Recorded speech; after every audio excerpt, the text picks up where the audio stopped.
Hello, and welcome back to another episode of Watching Washington. I'm Cole Sand. And I'm Lily Grove. It's November 10th. Let's take a look at the big stories of the week.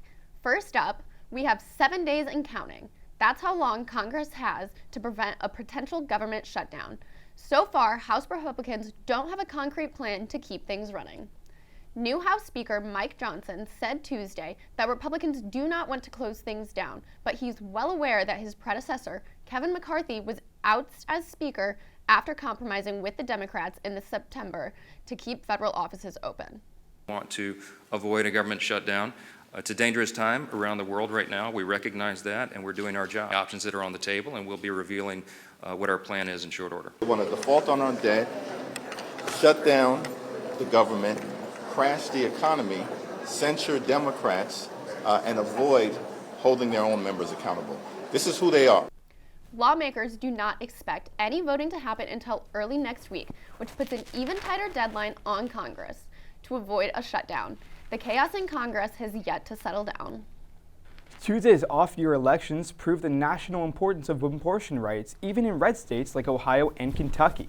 Ohio voters have added the right to access abortion care to the state's constitution, another major victory for abortion rights advocates in the nearly 17 months since the Supreme Court struck down Roe v. Wade.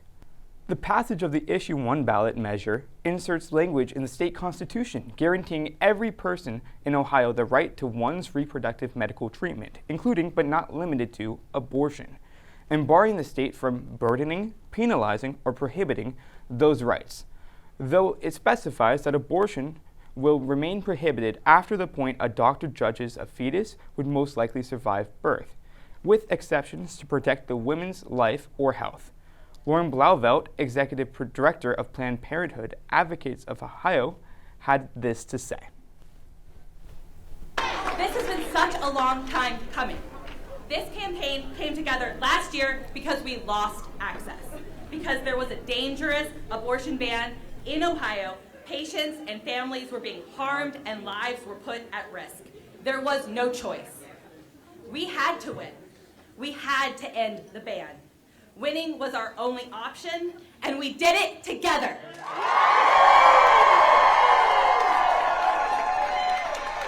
Approval of the ballot measure marks yet another victory for abortion rights advocates, this time in a state that Donald Trump twice carried by 8-point margins. Since the Supreme Court overturned Roe v. Wade and the national right to abortion access in its June 2022 Dobbs decision, ballot measures backing abortion rights have won in every election so far, even in conservative states including Kentucky and Kansas, and in an August special election in Ohio that served as a proxy battle ahead of November's constitutional amendment fight. According to CNN, Virginia Governor Glenn Youngkin hoped to close out his term with a Republican majority in both the House and the Senate to enact his conservative agenda. To his surprise, Virginia Democrats flipped the state House while retaining their majority in the state Senate.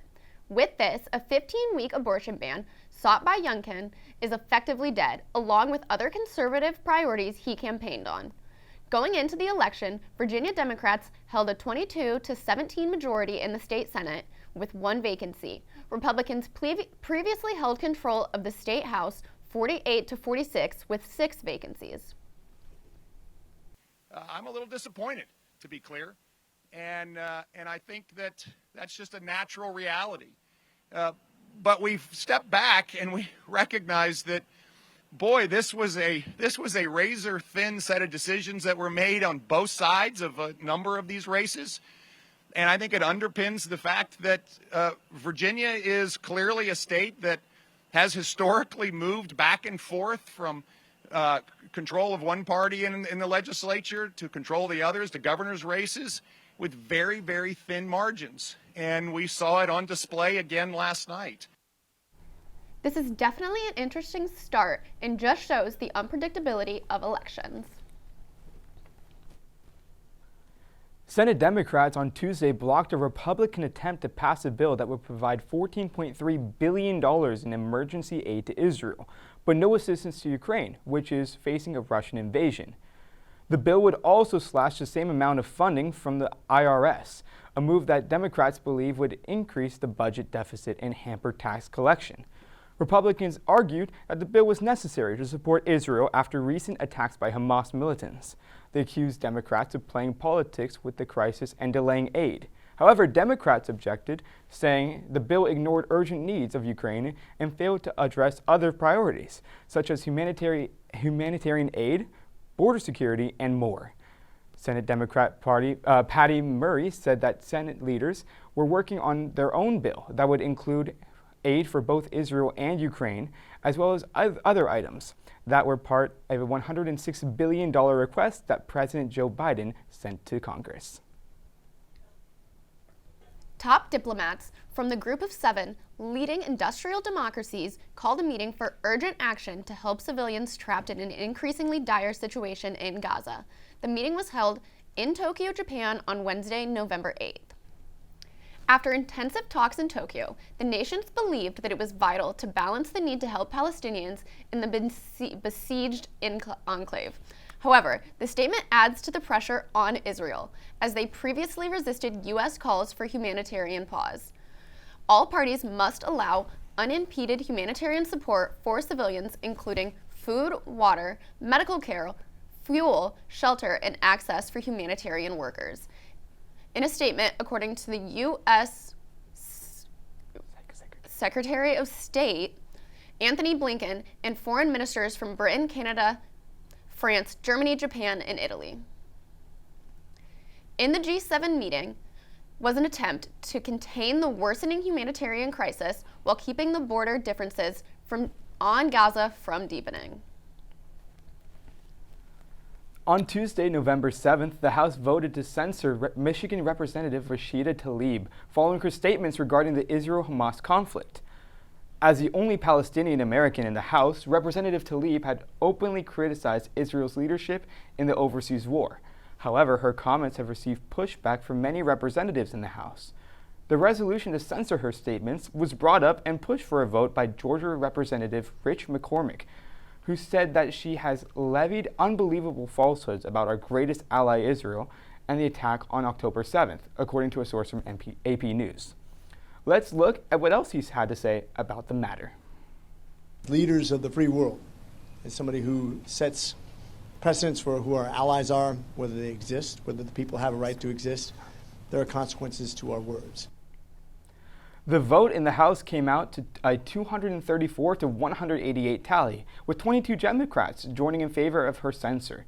While there are no serious repercussions following the censorship, the decision ultimately demonstrates the divide in the Democratic House amid tension overseas and in the U.S.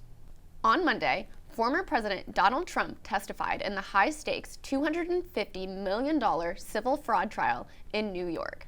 After Trump wrapped up his day on the witness stand on Monday, New York State Attorney General Letitia James said, quote, "He rambled and hurled insults, but we expected that," end quote. On Wednesday, Trump's daughter, Ivanka, testified before the court. However, she approached the case with a much different demeanor than her father.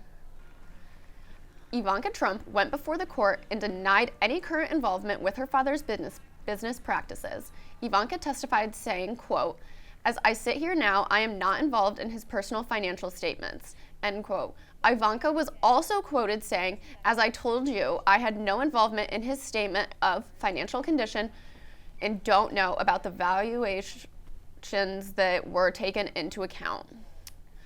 Ivanka stepped down from her role in the Trump Organization in 2017. From that role, she transitioned to become a top White House aide for her father. Following her father's testimony on Monday and her brother's testimonies last week, Ivanka was the fourth and final member of the Trump family to testify before the court. This court case is coming to a closer to a decision, yet has no clear verdict has been made. Up next, a GOP committee wants to hear from the family members of President Biden. What they hope to learn coming up. Plus, find out how syphilis may be affecting more newborn babies than ever before. Stay with us, more Watching Washington next.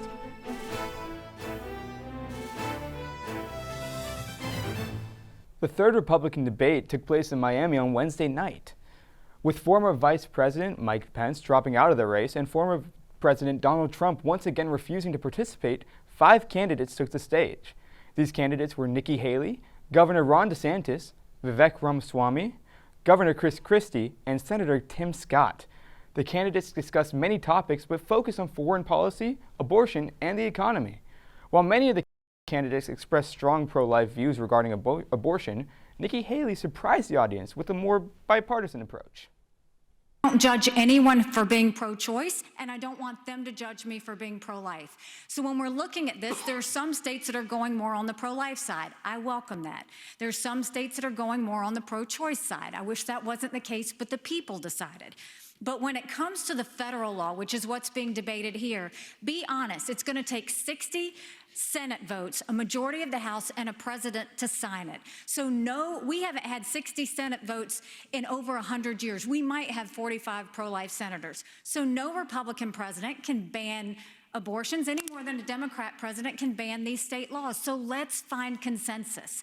Let's agree on how we can ban late-term abortions. Let's make sure we encourage adoptions and good quality adoptions. Let's make sure we make contraception accessible. Let's make sure that none of these state laws put a woman in jail or give her the death penalty for getting an abortion. Let's focus on how to save as many babies as we can and support as many moms as we can and stop the judgment. We don't need to divide America over this issue anymore. Ron DeSantis also has some big moments, including when he attacked President Donald Trump for his absence. Vivek Ramaswamy took some shots at Nikki Haley, was booed for it. And Tim Scott and Chris Christie seem to be in the background of this debate, as the two did not seem to make much of an impact. As for how the debate shapes up the polls, former President Trump still remains with a large lead, with Haley and DeSantis fighting for second place far behind. Georgia Governor Brian Kemp has extended the state's gas tax suspension until after Thanksgiving. The Republican governor declared a state of emergency last month because of rising inflation. The order was set to expire later this week, but will now remain in effect until November 29th. That covers the busy Thanksgiving holiday travel period for motorists. Due to the suspension, motorists in this peach state are saving 31 cents per gallon on gasoline and 35 cents per gallon on diesel fuel. According to the AAA, the average cost for a gallon of regular gas in Georgia is $2.89. That's about 51 cents than the national average. A shocking report from the CDC this past week highlights the growing issue of syphilis in the newborn population.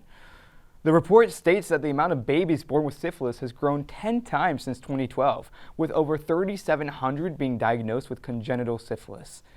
The reason for this staggering growth is reported to have been caused by the increase in adult syphilis cases due to the gaps in care marginalized women face during pregnancy. Dr. John Vashire of LSU had this to say. Yeah, we've been watching this trend for several decades now. Syphilis case counts in the United States are higher than they've been for about 2 decades, almost 3. And what that means is adult cases are 175,000 cases a year or more. And these are really spillover to babies who can't fight the disease. Most of those babies are protected and safe and don't have any complications. Part of what we're focusing on, with this new data is that there's a large number that are preventable. 90% by estimate are preventable cases of babies infected with syphilis. The CDC suggests to get tested often and to seek treatment from healthcare providers as well. We all have a role to play in preventing syphilis. On Wednesday, the House Oversight Committee issued subpoenas for Hunter and James Biden, the president's son and brother. For months, the Republican GOP-led committee has been trying to build a case about the Biden family's foreign business dealings. Committee members are looking for evidence that the president committed an impeachable offense. These are the first subpoenas to the members of the Biden family directly. According to CNN, the panel has also subpoenaed a business associate of the Biden family, Rob Walker. The committee is also expected to request voluntary interviews with about 25 individuals before wrapping up their part of the inquiry. Even as the panel's endgame comes into focus, it's still unclear how long the effort will take or if they will be able to convince enough of their colleagues that Biden himself committed any high crimes. On Wednesday, Meta, who you may know as the parent company of Facebook and Instagram, announced that they will be implementing new measures to reduce AI-generated deepfakes in political ads before the upcoming 2024 elections. Meta will require political ads running on any of their platforms to disclose if they were created using any type of artificial intelligence and putting labels regarding AI on the user screen when they click on the ads. Due to the development of new AI programs, it has become easier than ever to quickly generate fake images and videos, as well as lifelike audio that could be used to confuse and misinform voters. When AI is used like this, it can produce extremely realistic outputs that make it difficult for the general public to distinguish between what is real and what is generated. This type of political attack has already been used by the Republican National Committee and Florida Governor Ron DeSantis to mislead viewers and poke at their opponents. Meta's new policy will cover any advertisements for social issues and any election or political candidate where a realistic image of a person or event is being altered using AI. This new rule is set to go into place on January 1st, 2024 with the upcoming election year in mind. Our special guest this week, Ted Hardesty, a former Purdue student and West Lafayette City Councilman, has made major impact on campus and city wellness. Stay tuned for the full interview just ahead on Watching Washington.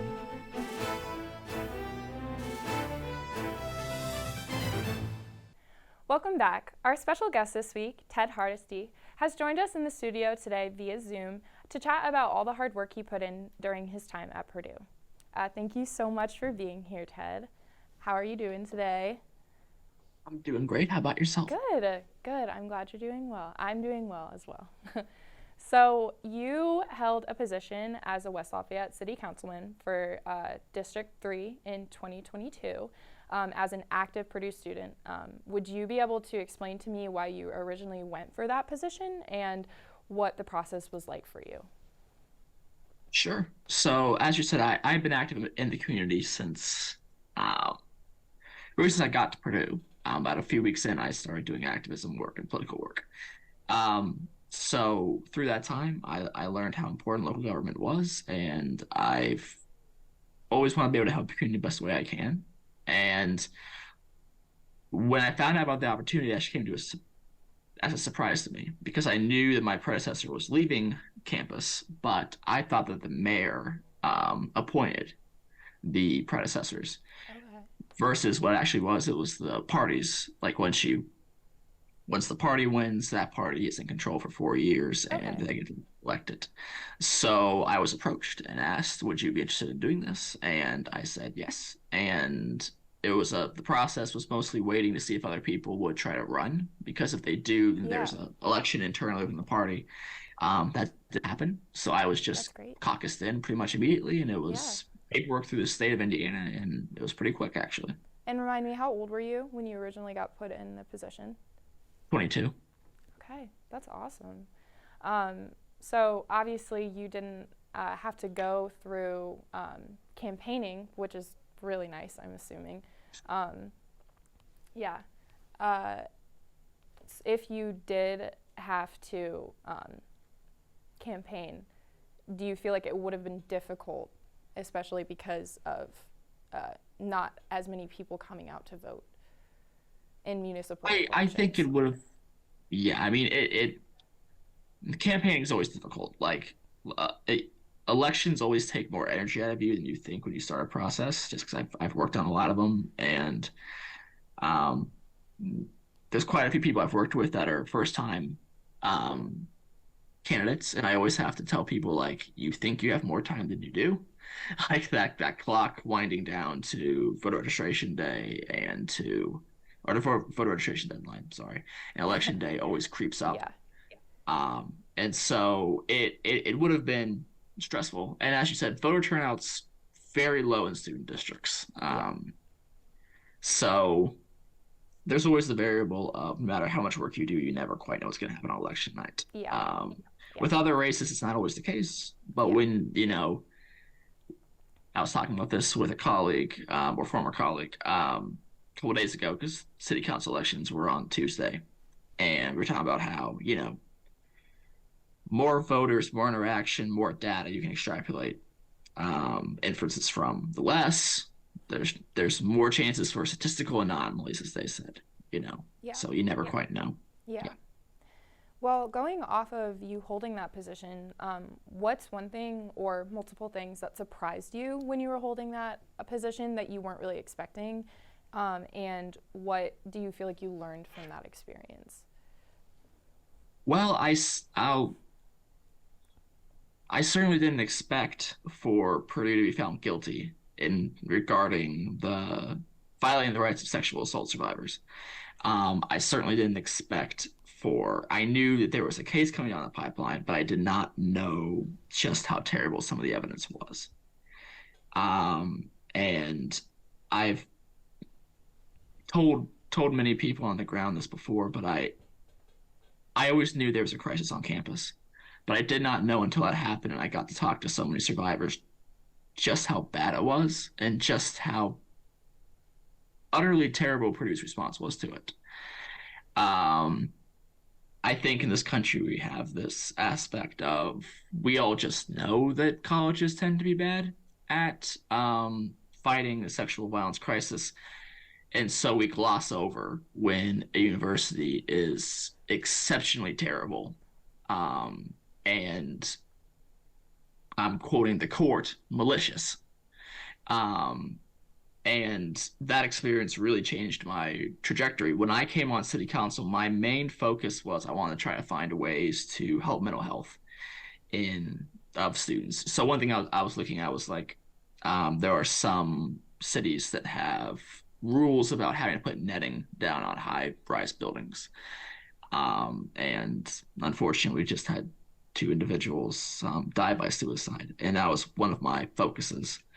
And then there were some barriers with that, and then within about a month span, that the case happened, and then 2 was an event regarding landlords violating tenant rights of students, and so that really shifted my focus. And I to cycle back to the second part you asked, like I learned a ton.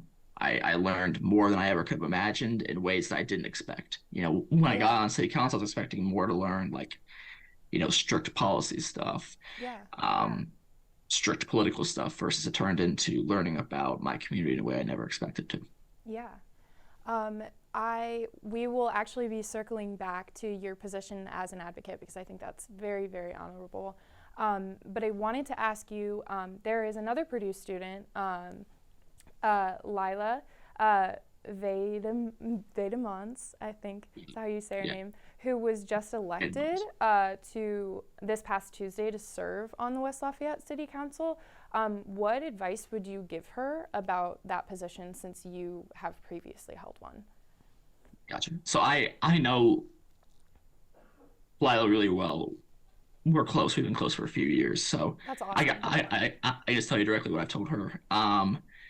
One of the big things is, the people on council are very kind people, and not to get overwhelmed initially. Like, sit down, and listen, and take those first few months as you're on council to get into a groove. It's a different kind of job than anything else on the market, right? It's only a once a month meeting, but you're answering emails throughout the month, and you never know when there could be a slight curveball that gets thrown, right? Yeah. And so, the best thing you can, don't come in with, trying to put stuff on your plate. Like, come in with, I'm going to learn about my community. I'm going to learn what's going on. I'm going to learn how ordinances work, just because they're kind of, I got a poli-sci degree from Purdue. And that taught me a lot, but there was nothing from my degree that taught me anything about like how local ordinances work, so it's just something you just got to learn through reading them, and that takes time.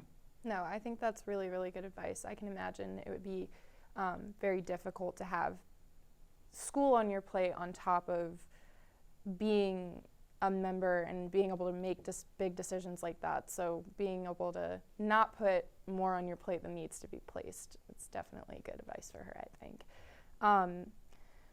going off of students being involved in local government, like you and Lila, what do you think is valuable why do you think it's valuable for students to get involved in local government, like especially on Purdue's campus? I think it's twofold. I think one is that there are absolutely aspects of government that affect students' lives.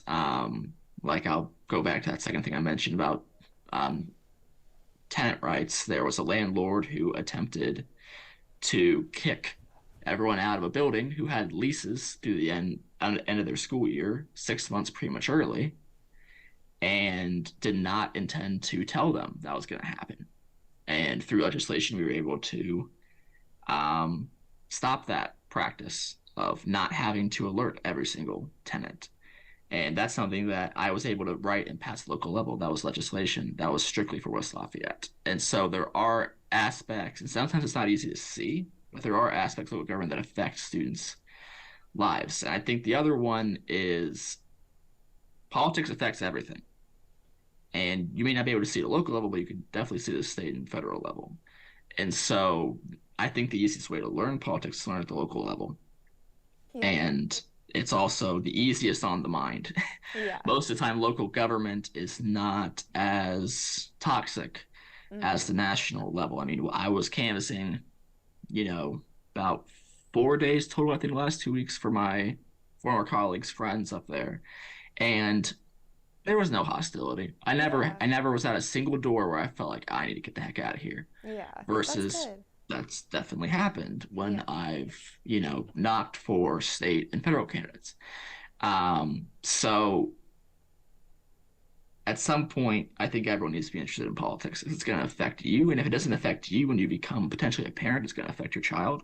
Yeah. And so to be able to learn the ropes of how this game works within a system that's a lot more, how to describe it, less toxic. I know I used that term before, but just less toxic. Yeah. I think it's beneficial not having to, like when you're older, try to learn politics through the lens of national government. Yeah, no, that's awesome. Now, I said that we would come back to it, so now we're going to come back to it.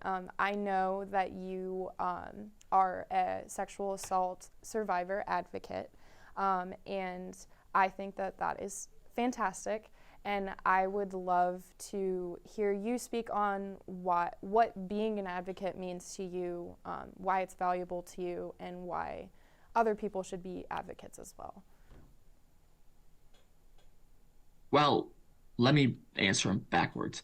Okay. Also, if you're comfortable answering this question, I don't want you to feel obligated. Oh, no, I totally am. Actually, the reason sometimes why I slow my pace down is because, I don't know why my hair's doing that, is because I tend to sometimes get angry. Because of what I've seen Purdue do to people and stuff that's not in the media, and I can't discuss it due to privacy concerns. The truth is, the crisis is way bigger than even the media portrays. The media statistics that 1 in 4 women will be sexually assaulted on college campuses, I believe, is way higher. But because of lack of reporting, I believe that the statistics are just being undercut. And the fact is that I've seen evidence of, I believe Purdue's lying about their data. I believe other universities are lying about their data. And when you have an entire system working against survivors, simply because I believe they just want to keep their brand intact, they don't want anyone to know what's happened. After I started doing activism around this in October, they put out one statement. After that, they stopped talking about the issue. Full stop. Because they know it's bad press. And instead of trying to do something, I had many, many students come up to me and tell me either something happened to me and I now won't report, or if something did happen to me, I'm not reporting it because I'm afraid of Katie Sturmersheim and what Alyssa Rawlick did. And I'm afraid that I could be thrown out of school. Purdue knew those concerns were there. They know damn well those concerns are there. But they won't say anything about it because they don't want the press. Instead of caring about how students feel, they're always defend the revenue stream. And I know that's more towards an answer about sexual assault awareness and prevention on college campuses, but that also then builds higher. When rapists get away with that at the college level, they become older men who do this, who may do the same thing later in life, and that perpetuates the culture of violence that we see in our communities. Yeah. So yeah. that was more of a wraparound answer. I don't know if I didn't answer No, it. I'm sorry. It was perfect. My last question for you today is, if there are people out there that want to speak their mind the way that you have been able to do on social media, you're very active on social media about speaking out on the things that you're passionate about. What advice would you give somebody that wants to speak their voice and is scared? I think the number one thing is find community. I said this at the march last night, but I remember at a larger protest, I was speaking and I pointed out to the crowd and I said, look to your left, look to your right. That's power. Power is not some mystical thing. It's community standing side by side. And it is scary to speak out. But when there's people with you that believe in what you believe and you feel that support, it's much easier. When you have someone, either that's just someone in your comments going, I agree with what you're saying, or someone saying, I'm glad you said that. So much of what's pushed me is, yes, I've gotten attention on social media, but I've also gotten many people who have contacted me well after the fact and said, thank you for what you do. And I never saw that person on social media. So knowing activism has a footprint beyond what people watch, especially with topics such as this, where people are afraid to speak out. So I think the number one thing is to, DM people. Like my DMs are always open. If someone's interested in activism, you can always DM me, and most activists are like that. So if you're like, I don't really know what to say, like I have so much to say, I don't know how to say it, I think it's always best to reach out to people and to try to get involved as best you can on the ground, because that's how you're going to really meet people. Yeah. No, that's amazing. Thank you so much for talking about this with me today, for talking about the position that you held. I hope that you're doing so well in Indy right now. And again, thank you so much for speaking with me today. Absolutely. Thank you for having me. Of course. Have a great rest of your day. You too. That's all we have for this week's episode. Thank you so much for watching.